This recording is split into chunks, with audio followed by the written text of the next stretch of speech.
Supreme court जो लाई है, एक जो जजमेंट आया है, उसके संबंध में हम लोग उसके विरोध में संपूर्ण भारत में बंदी का कार्यक्रम आयोजन कर रहे हैं। जो सामाजिक कार्यकर्ता, एक चीज सुप्रीम कोर्ट के जजमेंट को ही पढ़िए, उसको याद कीजिए कि जिस दिन यह जजमेंट आया था कि आरक्षण में वर्गीकरण किया जा सकता है SC ST में, और वो अधिकार राज्यों को दे दिया। उसके 4-5 दिन पहले ही सुप्रीम कोर्ट का एक जजमेंट आया था। बिहार से मुख्यमंत्री नीतीश कुमार जी तापी और ततवा जाति को डिलीट करके पान में उसे शामिल करके यहाँ पे SC कैटेगरी का दर्जा दे दिए थे। उसी दिन सुप्रीम कोर्ट का जो जजमेंट आया था तापी तत्व और पान के संबंध में, उसमें कहा गया था कि किसी भी राज्य को सुप्रीम कोर्ट या कोई SC ST एक्ट के माध्यम से या उसके आरक्षण में संशोधन करने का अधिकार राज्यों को नहीं है, यह केवल और केवल संसद के पास है। और उसी के 3-4 दिन के बाद यह जजमेंट आता है कि SC ST में वर्गीकरण किया जा सकता है और यह अधिकार राज्यों को दिया जाता है। ये कितना बड़ा फॉल्ट है, उसी के एक ही दिन 2 दिन के डिफरेंस में यह जजमेंट आता है। दूसरा बात, जो बहुजन लोग 1990 और 1990 के पहले से जो आंदोलन करते आ रहे हैं, कई पूर्वज लोग जो यहाँ हमारे पीढ़ी बैठे हैं, जो मंडल मसीहा के आंदोलन में अपना योगदान दिए, लाठी खाए होंगे आरक्षण देने के लिए और दिलवाने के लिए। उस समय बिहार में कर्पूरी जी का सरकार हुआ करता था। वो जब आरक्षण दिए थे बिहार में, तो उन्होंने नारा दिया था, जिसके मुहिम के खिलाफ हम लोगों का लड़ाई है कि आरक्षण कहां से आई, ये कर्पूरिया के माय भी आई। उसी के संतानों को हम लोग हिंदुत्व के नाम पे, धर्म के नाम पे जब वोट देकर के संसद भेजते हैं, वो संसद का इस्तेमाल सुप्रीम कोर्ट कर रहा है। जब EWS का आरक्षण लागू किया गया, वो गैर संवैधानिक है, असंवैधानिक है, क्योंकि जब मंडल कमीशन का जब जजमेंट आया था, उस पर जब सुप्रीम कोर्ट में बहस हुआ, तो उसके लिए संविधान पीठ बनाया गया था। 9 जजों का कमेटी बना और उन्होंने बताया था कि इस तरीके से, इस फॉर्मूला से आरक्षण दिया जा सकता है और 50% से ज्यादा आरक्षण भारत में नहीं हो सकता है। सामाजिक न्याय 50% तक ही रहेगा। लेकिन जब EWS आरक्षण की बात आई, उसमें 7 जजों की कमेटी बनाई गई, जबकि उसको क्रॉस करने के लिए कम से कम 11 सदस्यीय जजों का कमेटी बनना था, तब जाकर के उस पर जजमेंट आता। लेकिन 7 सदस्यीय जजों की कमेटी ही, उन्होंने आरक्षण को, EWS को संवैधानिक दर्जा दिया गया, जो कि गैर असंवैधानिक है। गरीबी दूर करने के लिए भारत सरकार की अन्य योजना चलाई जाती है, सब्सिडी योजना चलाई जाती है, बच्चों को छात्रवृत्तियां दिया जाता है, रोजगार के लिए लोन दिया जाता है, उद्योग धंधों में सब्सिडी दिया जाता है। आरक्षण कोई रोजगार का विषय नहीं है। ये सरकार में कंट्रोलिंग पैनल में प्रतिनिधित्व का बात करता है। वहां पर जाकर के हमारे समाज के लोग हमारे लिए बात को उठा सकते हैं। हमारे अधिकार जहां हनन हो रहा हो, उसको रोकने का काम करता है। यह कोई रोजगार का केंद्र नहीं है। हमको अभी जो दलित पिछड़े और बहुजनों के जो नायक हुए, वो अपनी मांगों को किस न मांग रहे हैं, लेकिन हम लोग जो युवा पीढ़ी के लोग हैं, उन लोगों का आने वाला मांग जो है भविष्य का, वो आरक्षण तो है ही, जो हमारा बपौती और खानदानी अधिकार बनेगा, हम लोगों का अधिकार होगा।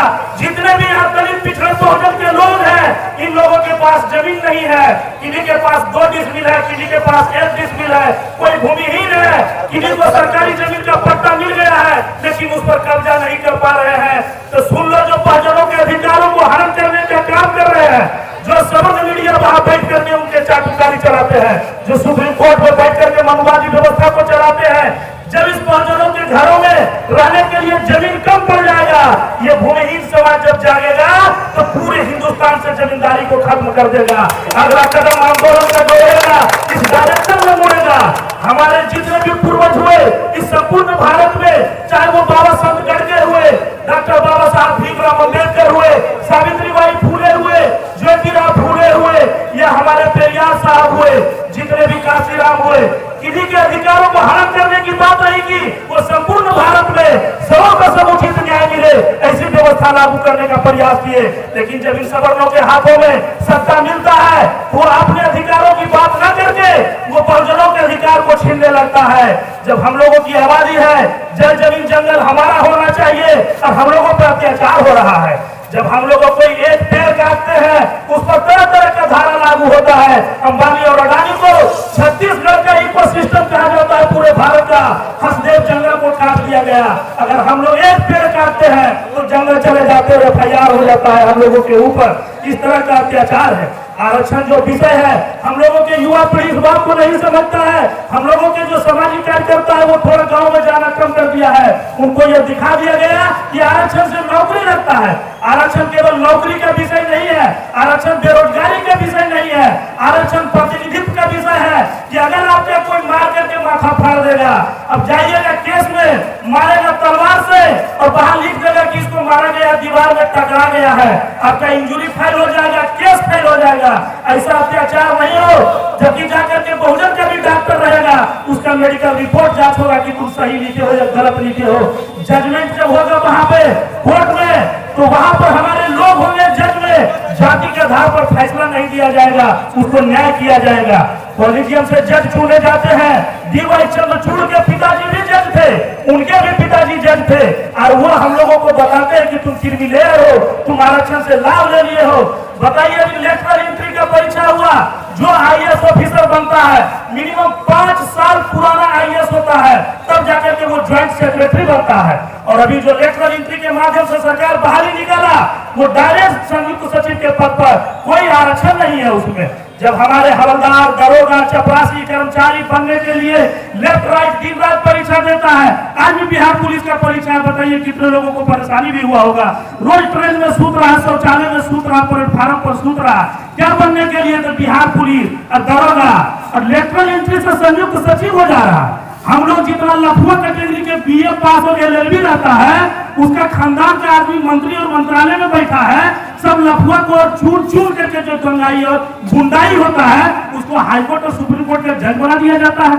हमारा आपका बेटा डिस्ट्रिक्ट कोर्ट में मजिस्ट्रेट बनने के लिए BPSC दे रहा, UPSC दे रहा, और सुप्रीम कोर्ट का चीफ जस्टिस बन जाता है बिना परीक्षा दिए हुए। ऐसी व्यवस्था हमारे युवा बहुजन, हम लोगों को अपनी धारा मोड़नी पड़ेगी। अब अधिकारों के लिए लड़ना नहीं पड़ेगा। जो हम लोगों का देश है वो हम लोगों को यह समझना पड़ेगा। यह जगह जमीन हम लोगों का है। आने वाले टाइम में भूमि के खिलाफ आंदोलन होगा। जो बजट मिलता है हम लोगों को, एक वृद्धा पेंशन, एक आवास योजना का लाभ लेने के लिए मुखिया जी का चप्पल किया जाता है, दौड़ते दौड़ते ब्लॉक में, दौड़ते दौड़ते 2000, 4000, 10,000 घूस देते हैं। अगर आवास योजना का लाभ मिल गया तब लगता है कि जंग जीत गए, जबकि लाख 2 लाख रुपया का योजना है।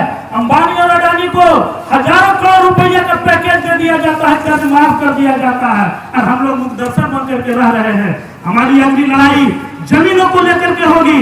हमारी अगली लड़ाई, जो बजट बनता है भारत सरकार का, उस बजट में हम लोगों को हिस्सा चाहिए। अगर हमारी आबादी 85% है तो उस बजट का 85% हम लोगों का होना चाहिए। अगला युवा पीढ़ी जो होगा इस देश में इस डायरेक्शन में राजनीति को मोड़ेगा। हम लोग आरक्षण के लिए कम लड़ेंगे, बजट में लड़ेंगे। जितने भी मंत्रालय मिलते हैं भारत सरकार के, कई बहुजन और दलित बिहार से भी जीत करके गए हैं, जिनको काशीराम बोलते हैं कि ये दल्ला और फड़ुआ है। वहां जा करके कभी भी इस बात को नहीं उठाते कि रक्षा मंत्री बनने के लिए क्या क्वालिफिकेशन का जरूरत है, वहां पर विदेश मंत्री बनने के लिए क्या क्वालिफिकेशन की जरूरत है, गृह मंत्री बनने के लिए क्या, रक्षा मंत्रालय बड़े बड़े डिपार्टमेंट है, उसमें जाने के लिए कोई जाति विशेष का कैटेगरी खोलता है क्या? आज तक जब तक संपूर्ण भारत से अगर जगजीवन राम जी को छोड़ दिया जाए और इक्के दुक्के किसी एकांत नेता को, कोई भी बहुजन और दलित का नेता इतने बड़े मंत्रालय में नहीं बैठते हैं। इनको झुनझुना मंत्रालय दे दिया जाता है, जो खुद नहीं समझ में आता है कि हम जिस राज्य के हैं उसका क्या भला करेंगे। एक दलित के नेता जो बिहार के हैं, वो वर्गीकरण के रूप में अपना राय अलग कर लिए हैं, उनको झुनझुना मंत्रालय मिला है, MSME। वो मंत्रालय 20 साल अगर रह गए उस विभाग में, अगर एक भी दलित को रोजगार दिला करके दिखा दे तो हम लोग बताइएगा, जहां भी कहिएगा जूता पर रखिएगा, गाल रखेगा। किसी दलित के पास जमीन नहीं है, MSME योजना का लाभ लेने के लिए, प्रोजेक्ट के लिए 1 एकड़ 2 एकड़ जमीन चाहिए, 10 कट्ठा 5 कट्ठा जमीन चाहिए।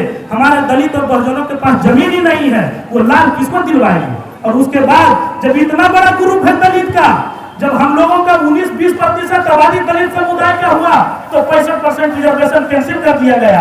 अब सोच लीजिए, वो जो मंत्री जी बोल रहे हैं कि जब वो खुद CM थे तो मंदिर खुलवा दिया गया, जब वो अलग हो जाएंगे जब वर्गीकरण हो जाएगा, जब टूट जाएगा, तो उस मंत्री को तो ऐसे कुत्ता के बराबर वैल्यू नहीं दे रहा है, तो ऐसे फलुआ दलाल का क्या होगा?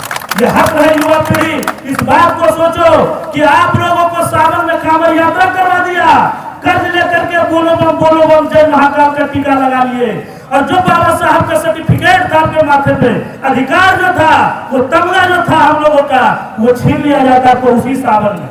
तो इस बात से सोचिए, इस देश के अंदर दो धारा की लड़ी है, हमारे पूर्वज के महानायक है, कोई भी धर्म के आंदोलन में साथ नहीं दिया है, चाहे डॉक्टर बाबा साहब भीमराव अम्बेडकर हो, चाहे सावित्रीबाई फुले हो, चाहे पेरियार हो, चाहे काशीराम जी हो, या चाहे जननायक कर्पूरी ठाकुर जी हो।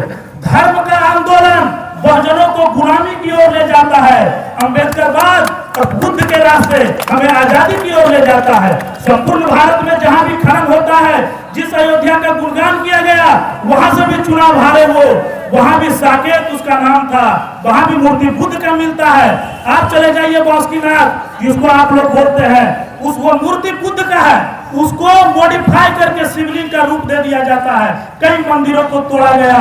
ये बुद्ध जो थे, हम लोगों के पूर्वज, हम लोगों को आजाद कराने वाले, हम लोगों को समता और समानता का अधिकार देने वाले, इस बुद्ध के विचार को रोका जाता है। जिसने दुनिया में बुद्ध को अपनाया, चाहे वो चाइना हो, जापान हो, कोरिया हो, आज देखिए तकनीक के मामले में पूरी दुनिया में राज कर रहा है। जो हम लोग अंधविश्वास को अपनाए, आज कई दलदल में जा रहे हैं। इसलिए जो हमारे युवा पीढ़ी के लोग माथे पर तिलक लगा करके अब हाथ में जो बांधते हैं पौधा, उससे मुक्ति पाइए, वो आपके गुलामी का सर्टिफिकेट है, वो कभी भी आपको अच्छाई की ओर नहीं ले जाएगा। आपको जितने भी अधिकार मिले हैं, आरक्षण मिले हैं, ये उन लोगों के द्वारा मिला है जो अपने खून पसीना और मेहनत और धर्म से, अंधविश्वास से, पाखंड से निकाल करके आपको इस ओर लाया गया है। याद कीजिए कि भारत सरकार इस तरह का निर्णय क्यों लेती है? जब हम लोग उसके विरुद्ध है, तो क्यों आखिर वो सोचती है कि हम डिसीजन ले ले, कोई दलित बहुजन खड़ा नहीं होगा? क्योंकि इस बात को वो जानता है, उसके पीछे एक आरएसएस ग्रुप है, हमें ढोलक झाल मंदिर मस्जिद में भड़का करके रखता है। आज भी आप आंदोलन कर रहे हैं, जितने भी फेसबुक चलाने वाले लोग हैं, हम लोगों को मुसलमान से लड़ाया जाता है और आरक्षण गायब कर दिया जाता है। आप देख के देखिए सोशल मीडिया पर, फेसबुक पर, कोई मुसलमान भाई आपके आरक्षण का विरोध कर रहा है क्या? लेकिन हम लोग को जबरन मुसलमानों के साथ लड़ाया जाता है। हम लोग का डीएनए एक है, हम लोग का खून एक है। कोई सऊदी अरबिया से आकर के, अफगानिस्तान से आकर के यहाँ नहीं बसा है, हम लोग सब यहीं के लोग हैं। किसी कारण से इधर उधर हुए, विचारों में परिवर्तन हुआ, धर्मों में परिवर्तन हुआ, लेकिन हमारे वो दुश्मन नहीं है। हम लोग हिंदू मुस्लिम के मुक्ति से पाइए, उस लड़ाई में हम लोग प्रवेश मत कीजिए, हम लोग संविधान में आइए। आपको प्रोफेसरशिप में आरक्षण खत्म कर दिया जाता है, 13 पॉइंट रोस्टर को हटा करके। आपको जितने भी सिंगल पोस्ट होल्डिंग पद होते हैं, उसमें आरक्षण को खत्म कर दिया जाता है। जामिया मिलिया इस्लामिया हो, अलीगढ़ मुस्लिम यूनिवर्सिटी हो, या तमाम तरह के सेंट्रल यूनिवर्सिटी जहाँ पे अच्छी शिक्षा की व्यवस्था है, वह हम लोगों के आरक्षण को खत्म कर दिया जाता है। परीक्षाओं का पैटर्न धीरे धीरे अंग्रेजी में लाया जा रहा है। जितने युवा पीढ़ी के लोग हैं, गरीब के बच्चे हैं, सरकारी विद्यालय में पढ़ते हैं, उनका बेसिक कमजोर होता है इंग्लिश में, सीसेट लाया जाता है, एसएससी में 200 का इंग्लिश का एग्जाम पूछा जाता है।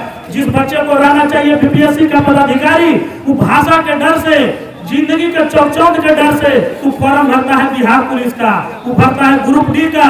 जो बीएमएससी पास कर गया है इस व्यवस्था में, वो जा रहा है ग्रुप डी में। ऐसी व्यवस्था से मुक्ति पाना है तो आप लोगों को सोचना पड़ेगा कि अब जो हमारे तथाकथित नेता लोग हैं, वो हम लोगों को बहुत आगे नहीं ले जा सकते हैं। हम लोगों को अपनी जिम्मेदारी खुद संभालनी होगी, हम लोगों को उस डायरेक्शन में मुड़ना पड़ेगा। इतना प्रकार का डिपार्टमेंट चलता है गरीबी दूर करने के लिए।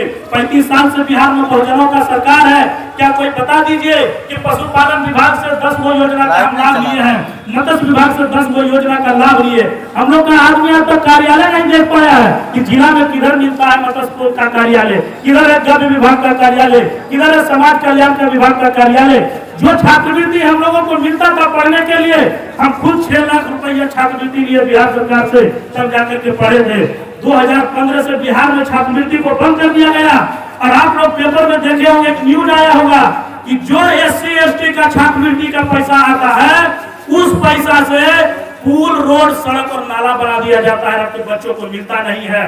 छात्रवृत्ति को खत्म करके बिहार सरकार स्मार्ट कार्ड योजना लाया, जो 4 लाख रुपया आपके बच्चे को कर्ज के रूप में मिलता है। इन सभी व्यवस्थाओं के खिलाफ लड़िए। तुम्हारी पीढ़ियां मजदूरी करते करते उनकी हड्डियां टूट गई, झुक गई, तुम्हारा गरीबी दूर नहीं हुआ क्योंकि तुम सरकारी योजना का लाभ नहीं लिया, इस व्यवस्था से तुम लड़ा नहीं। इसलिए जो बहुजन के युवा स्कूल और कॉलेजों में जा रहे हैं, वहां पर इन सभी चीजों का ट्रेनिंग नहीं होता है कि आपका आरक्षण खत्म करने से आपका भविष्य खत्म हो गया।